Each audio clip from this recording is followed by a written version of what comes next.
को बार बार माँ का ध्यान आ रहा है। हनुमान को सुमेरु माँ के पास पहुँचना होगा। उत्तर दो सुग्रीव, तुमने अपनी सेना के साथ सुमेरु में प्रवेश करने का दुस्साहस कैसे किया?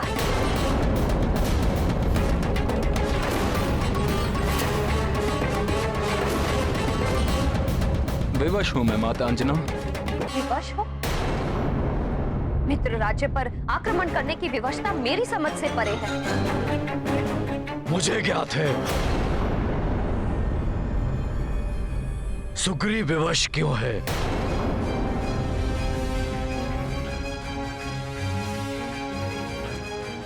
स्वामी, देखिए ना, आपकी अनुपस्थिति में सुग्रीव ने हमारे साथ कैसा विश्वासघात किया है। प्रणाम काका केसरी जी। तुम्हारा कल्याण हो पुत्र सुग्रीव। अंजना, सुग्रीव की व्यवस्था को मैं भली भांति जानता हूं। दोष सुग्रीव का नहीं, वाली का है।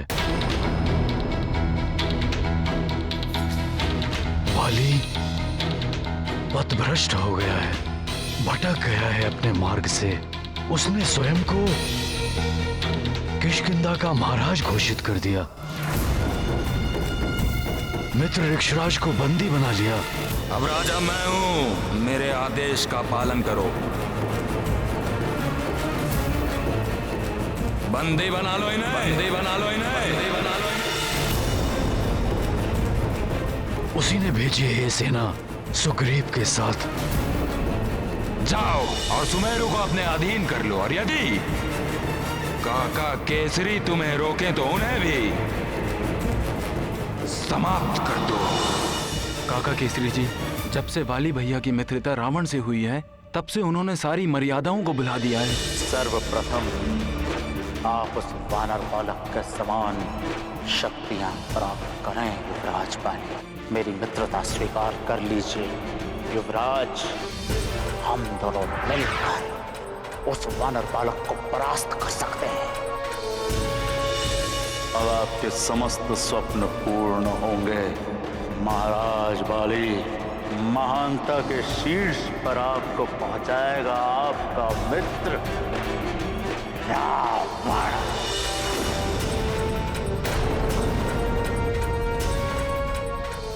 जो उनकी इच्छा होती है वो वही करते हैं। मुझे तो उन्होंने आपका वध कर कर सुमेरु पर आधिपत्य स्थापित करने का आदेश दिया है। ये युवराज सुग्रीव को क्या हो गया? ये महाराज वाली के विरुद्ध हो गए तो वे तो इनका वध ही कर देंगे। कुसंगति मनुष्य की बुद्धि और उसका विवेक हर लेती है। वो उचित और अनुचित का मार्ग भूल जाता है। मर्यादा और धर्म के मार्ग को भूलकर कुपथ के मार्ग पर अग्रसर हो जाता है। अतः वो स्वयं के ही अंत और पतन का कारण बनता है। दुख मुझे इस बात का है कि वाली पर अनुचित मार्ग का इतना प्रभाव पड़ चुका है कि मैं उसे उचित मार्ग पर लाने के लिए कुछ नहीं कर पा रहा हूं।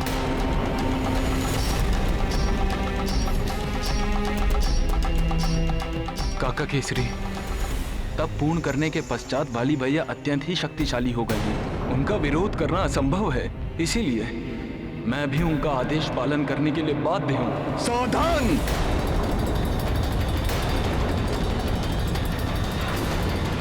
यदि किसी ने राजकुमार सुग्रीव पर प्रहार करने का प्रयास किया तो ये कोकट उसके प्राण हर लेगा।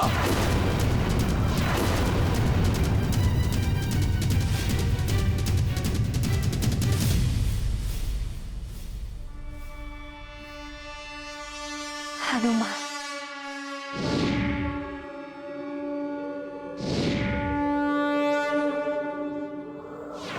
कोकट, तुम्हारी इस धृष्टता के पश्चात भी तुम जीवित हो तो वो इसीलिए क्योंकि मेरा पुत्र हनुमान यहाँ नहीं है।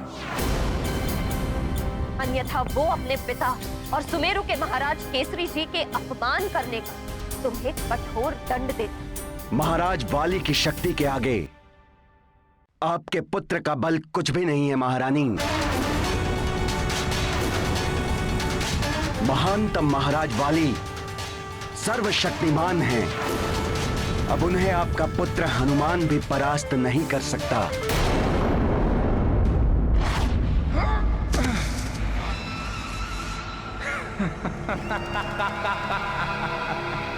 महानतम वाली की शक्तियों में और भी वृद्धि हो गई है।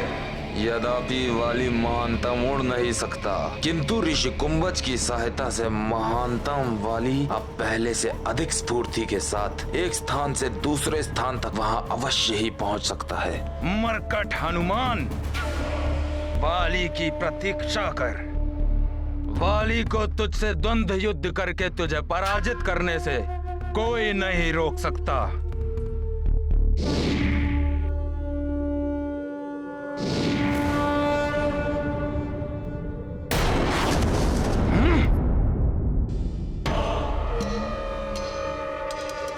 महानतम वाली को प्रवाल द्वीप पहुंचने में थोड़ा सा विलंब हो गया, अन्यथा वो मरकट वहां से जीवित नहीं जाता।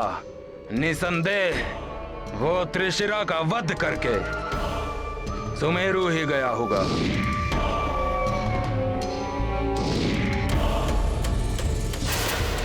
अब मैं भी सुमेरु जाकर उसका वध करूंगा।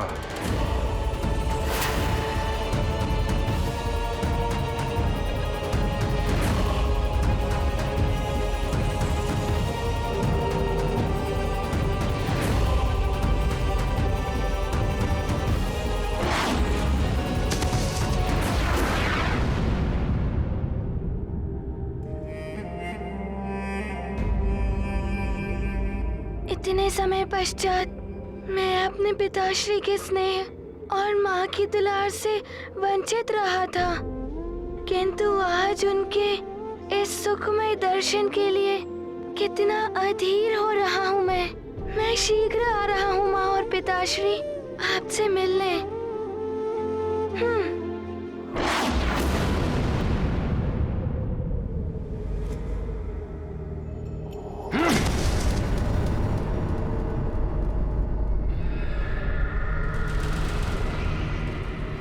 मेरे आदेश अनुसार सुग्रीव, उस मरकट हनुमान के सुमेरु पहुंचने से पूर्व ही मेरे अर्थात सुमेरु के महाराज महानतम वाली का आधिपत्य स्थापित कर चुका होगा। काका केसरी जी, यह सब मेरे लिए भी इतना ही दुखद है जितना आपके लिए, परंतु मैं विवश हूं। यदि मैं किष्किंधा के वर्तमान महाराज वाली भैया के आदेश से बंधा नहीं होता तो मैं स्वप्न में भी आपका शत्रु बनकर आपके या प्रिय मित्र हनुमान के राज्य में कभी प्रवेश करता ही नहीं। सुग्रीव, मैंने अपने मित्र ऋक्षराज को वचन दिया है कि मैं वाली का अहित नहीं करूंगा, उसे सन्मार्ग पर लाने की चेष्टा करूंगा। इसीलिए मैं कारागृह से उसे बिना बताए चुपचाप उसका सामना किए बिना चला आया, किंतु मैं उसकी अधीनता स्वीकार कर लूं, यह मुझे स्वीकार नहीं। मैं अपने राजधर्म से बंधा हुआ हूं। सुमेरु की रक्षा करना मेरा कर्तव्य है। काका केसरी, मैं ये युद्ध टालने का प्रयत्न कर रहा हूँ। यदि हम शांतिपूर्वक सहमत हो जाएं, सुमेरु को अपने अधीन करने के लिए तुम मुझे सहमत नहीं कर सकते सुग्रीव।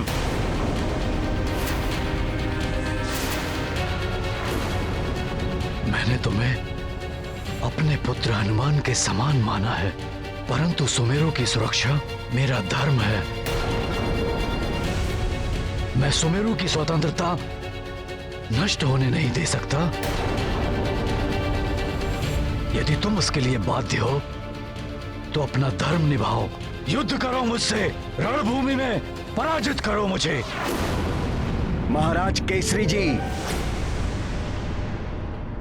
मैं महाराज बाली की आज्ञा का अवमानना नहीं होने दूंगा। शांतिपूर्वक किष्किंधा की अधीनता स्वीकार कर लीजिए। अन्यथा मैं आपका वध करके किष्किंधा की प्रभुता स्थापित कर दूंगा।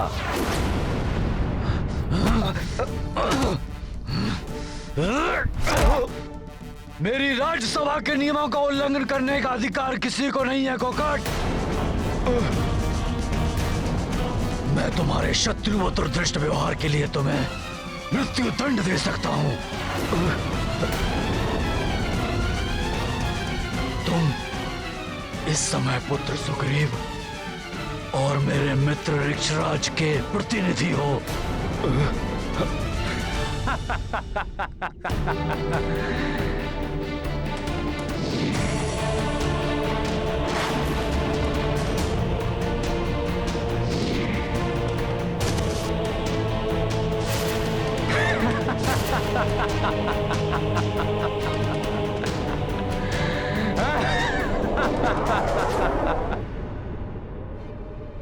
वाली भैया,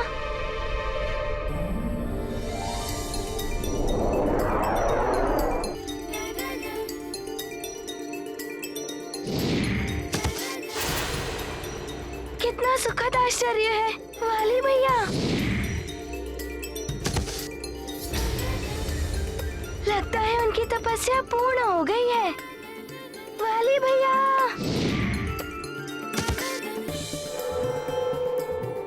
वाली भैया,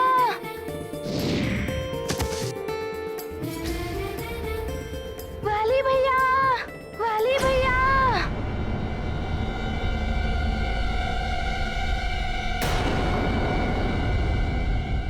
नहीं, शांत हो जाइए आप सब। कोई किसी पर वार नहीं करेगा। कोई युद्ध नहीं होगा यहाँ पर। सुग्रीव, हम सब वाली का शुभ चाहते हैं। उसमें निहित उसके समस्त सद्गुणों को निखरता हुआ देखना चाहते हैं।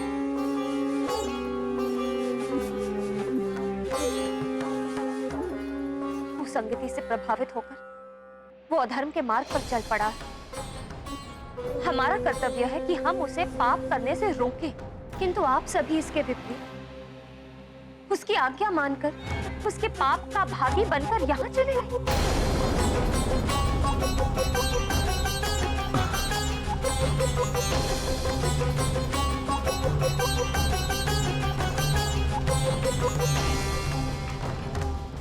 वाली भैया, वाली भैया।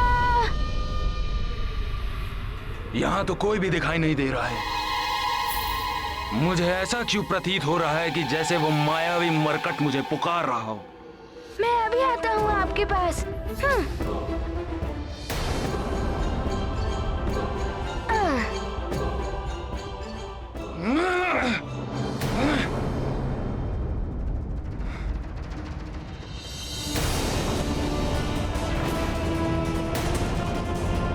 मरकट,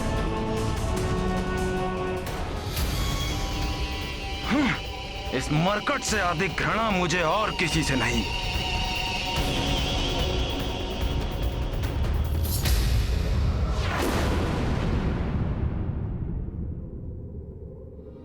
वाली भैया प्रणाम। वाली भैया, मैं तो अपनी माताश्री और पिताश्री से मिलने सुखद कल्पना से खोया सुमेरु चला जा रहा था, परंतु मार्ग में आपके दर्शन होंगे, इसकी तो हनुमान ने कल्पना भी नहीं की थी। वाली भैया, आप यहाँ कैसे और आपकी तपस्या कब पूर्ण हुई? कहाँ जा रहे हैं आप? आप मेरे साथ चलिए ना सुमेरु। हम दोनों साथ चलकर माँ और पिताश्री को चकित कर देंगे। सुमेरु पहुंचकर चकित तो तुम होते हनुमान, परंतु अब तुम स्वयं मेरे सामने आए हो, तो इस बार मैं तुम्हें बचकर नहीं जाने दूंगा। आप ये तो बताइए, आपको अपनी तपस्या से क्या वरदान प्राप्त हुआ? अवश्य ही कोई बड़ा वरदान प्राप्त हुआ होगा, इतनी घोर तपस्या जो की है आपने। जब वाली तुम्हारी आदि शक्ति प्राप्त कर उनका प्रयोग तुम्हारे ऊपर ही करेगा, तब तुम्हें स्वतः ज्ञात हो जाएगा कि मुझे क्या वरदान मिला है। वाली भैया, आप मेरे प्रश्नों का उत्तर क्यों नहीं दे रहे हैं? आप किसी कारणवश मुझसे रुष्ट तो नहीं है ना? घृणा करता है वाली तुमसे मरकट, घृणा। वाली भैया, आप मुझसे बात नहीं करना चाहते तो मत कीजिए, परंतु अनुज के समान हनुमान को अपने गले से तो लगाइए।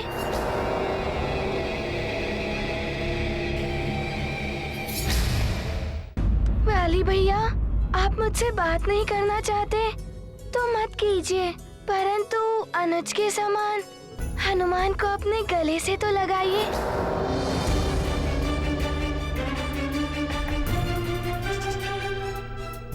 लगाइए।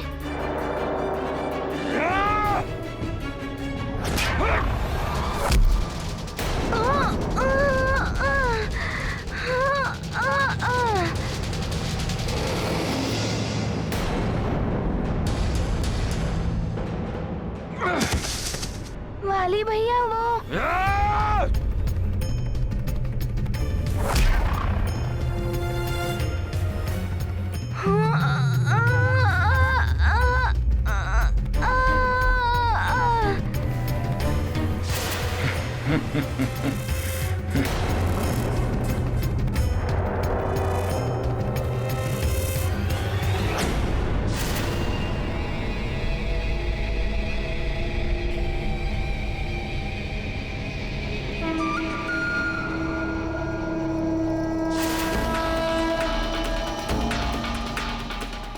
आश्चर्य है, मेरे इतने कठोर प्रहार का इस मरकट पर कोई प्रभाव नहीं पड़ा।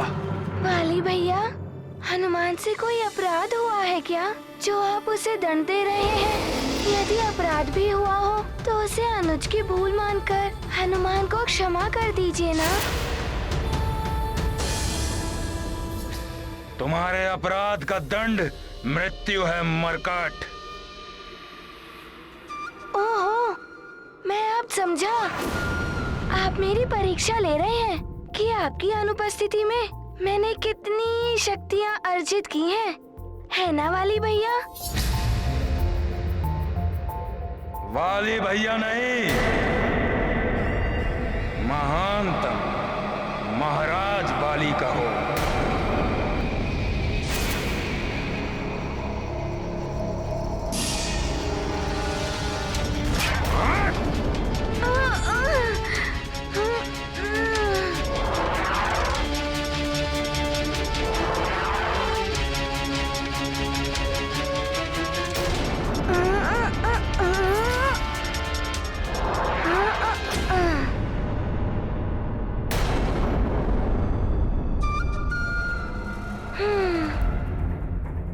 वरदान प्राप्त करने के पश्चात जिससे भी मैंने युद्ध किया है उसकी आधी शक्ति तुरंत मुझ में समाहित हुई है, परंतु इस मरकट के साथ ऐसा क्यों नहीं हो रहा है?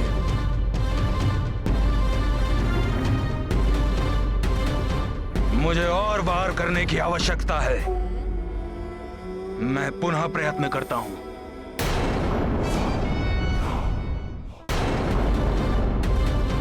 मुझे और वार करने की आवश्यकता है। मैं पुनः प्रयत्न करता हूं।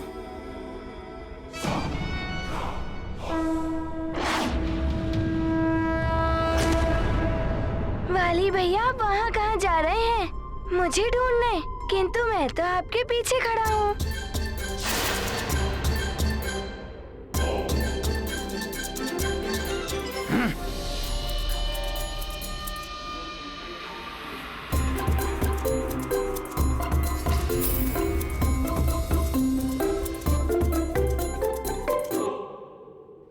अब इस पर मेरे इस वार के पश्चात इसकी आधी शक्ति मुझे अवश्य प्राप्त होगी।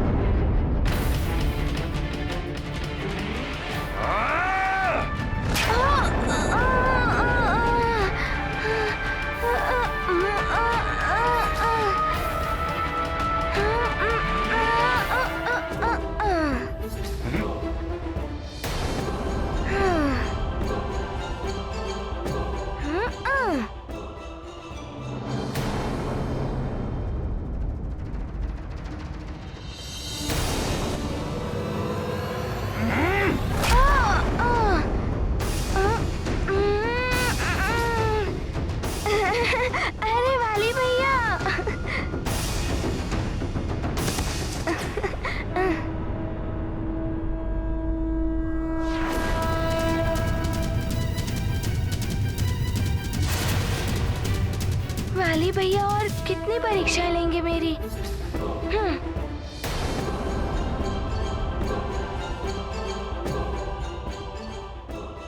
वार पर वार कर रहा हूँ, परंतु इसके पश्चात भी इसकी आधी शक्ति इससे निकलकर मुझ में विलीन क्यों नहीं हो रही है? वाली भैया कब तक परीक्षा लेंगे मेरी? अब तो बताइए।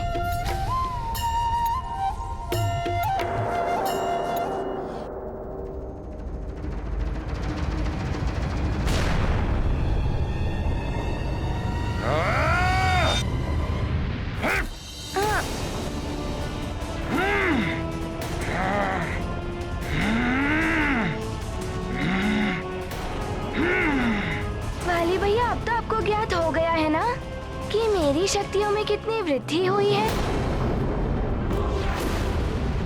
अब आप ये परीक्षा समाप्त कर दीजिए, अन्यथा आप थक जाएंगे। बिना इसकी शक्ति प्राप्त किए इस मरकट को पराजित करना महानतम वाली के लिए भी कठिन है।